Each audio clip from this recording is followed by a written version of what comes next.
വിശദമായ വാർത്തകളിലേക്കാണ്. പകുതി വില തട്ടിപ്പ് കേസ് ക്രൈംബ്രാഞ്ചിന് വിട്ടു. ക്രൈംബ്രാഞ്ച് ADGP വെങ്കിടേഷ് മേൽനോട്ടം വഹിക്കും. വിവരങ്ങളുമായി ബിനോയ് ചേരും. ബിനോയ്, പകുതി വില തട്ടിപ്പ് കേസ് ക്രൈംബ്രാഞ്ചിന് വിട്ടിരിക്കുന്നു. ക്രൈംബ്രാഞ്ച് ADGP വെങ്കിടേഷിനാണ് ഇനി മുതലുള്ള മേൽനോട്ടം. വിവരങ്ങൾ എങ്ങനെയാണ്? ഇന്ന് രാവിലെയാണ് സംസ്ഥാന പോലീസ് മേധാവി പ്രത്യേക ഉത്തരവിറക്കിയത്. അതിവേഗത്തിൽ ഇത് സംബന്ധിച്ച് അന്വേഷണം പൂർത്തിയാക്കി റിപ്പോർട്ട് നൽകണം എന്നാണ് ഉത്തരവിൽ പറയുന്നത്. 34 പോലീസ് സ്റ്റേഷനുകളിലാണ് ഇതുമായി ബന്ധപ്പെട്ട നിലവിൽ ഇപ്പോൾ കേസ് ചാർജ് ചെയ്തിരിക്കുന്നത്.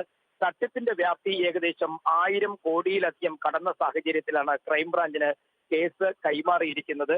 നിലവിൽ സംസ്ഥാനത്ത് ഓരോ ദിവസവും ഈ 1000 കോടി തട്ടിപ്പിന്റെ പേരിൽ വളരെയധികം പരാതികളാണ് എത്തിക്കൊണ്ടിരിക്കുന്നത്. പ്രത്യേകിച്ചും സ്ത്രീകളുടെ കൂട്ടായ്മ ഉൾപ്പെടെയുള്ളവരാണ് പരാതി നൽകുന്നത്. ഈ പരാതികളെല്ലാം പരിശോധിച്ചതിന് ശേഷമാണ് ക്രൈംബ്രാഞ്ച് മേധാവി വെങ്കിടേഷിന് ചുമതല നൽകിക്കൊണ്ട് ഇപ്പോൾ ക്രൈംബ്രാഞ്ച് കേസ് അന്വേഷിക്കണമെന്നുള്ള ഉത്തരവ് പുറത്തിറക്കിയിരിക്കുന്നത്. അന്വേഷണം ഇന്ന് തന്നെ തുടങ്ങും എന്നാണ് നമുക്ക് അറിയാൻ കഴിയുന്നത്.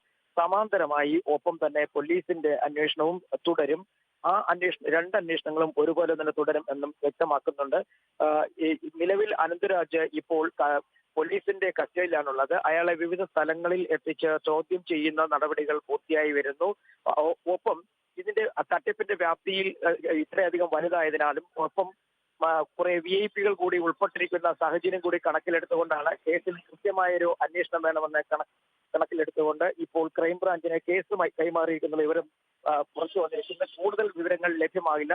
അതായത് ഈ സംഘത്തിൽ ആരൊക്കെ ഉണ്ടാകും, സംഘം ഒരു ഗ്രൂപ്പായിട്ടോ അല്ലെങ്കിൽ ഒന്നായിട്ടാണോ അല്ലെങ്കിൽ വ്യത്യസ്ത ഗ്രൂപ്പുകളായി തിരിഞ്ഞാണോ അന്വേഷിക്കുന്നത്, ഇത്തരം കാര്യങ്ങളിലൊന്നും ഒരു വ്യക്തത ഇതുവരെയായി പുറത്തു വന്നിട്ടില്ല. എന്തായാലും ഇന്ന് തന്നെ അന്വേഷണം തുടങ്ങും എന്നുള്ളതാണ് നമുക്ക് അറിയുവാൻ കഴിയുന്നത്. ഒപ്പം സമാന്തരമായി സംസ്ഥാന പോലീസ് നടത്തുന്ന അന്വേഷണവും അതേപടി തുടരും.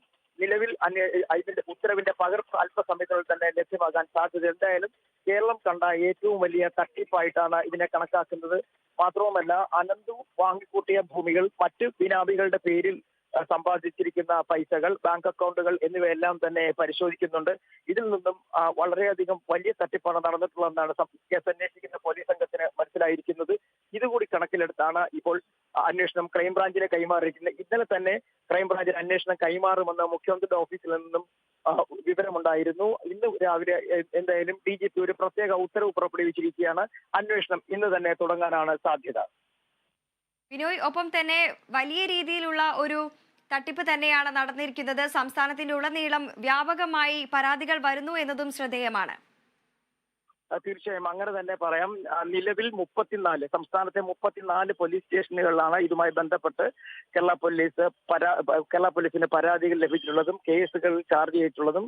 ഈ കേസുകളെല്ലാം തന്നെ ക്രൈംബ്രാഞ്ചിന് കൈമാറും. കേസുകളുടെ എണ്ണം വ്യക്തമല്ല എങ്കിൽ കൂടുതലും ഏറ്റവും കൂടുതൽ എറണാകുളം, ഇടുക്കി, കോട്ടയം തുടങ്ങിയ ജില്ലകളിലാണ് ഏറ്റവും കൂടുതൽ കേസുകൾ ഉള്ളത്. മാത്രവുമല്ല, ഈ സംഭവവുമായി ബന്ധപ്പെട്ട് രജിസ്റ്റർ ചെയ്തിരുന്ന NGOയുടെ അതിലുണ്ടായിരുന്ന ആളുകൾ കൂടി പ്രതി ചേർത്ത സാഹചര്യത്തിൽ അന്വേഷണം കൂടുതൽ വ്യാപകമാക്കാൻ തന്നെയാണ് നിലവിലെ തീരുമാനം. അതുകൊണ്ട് തന്നെയാണ് ക്രൈംബ്രാഞ്ചിനെ ഈ കേസ് ഏൽപ്പിച്ചിരിക്കുന്നത്.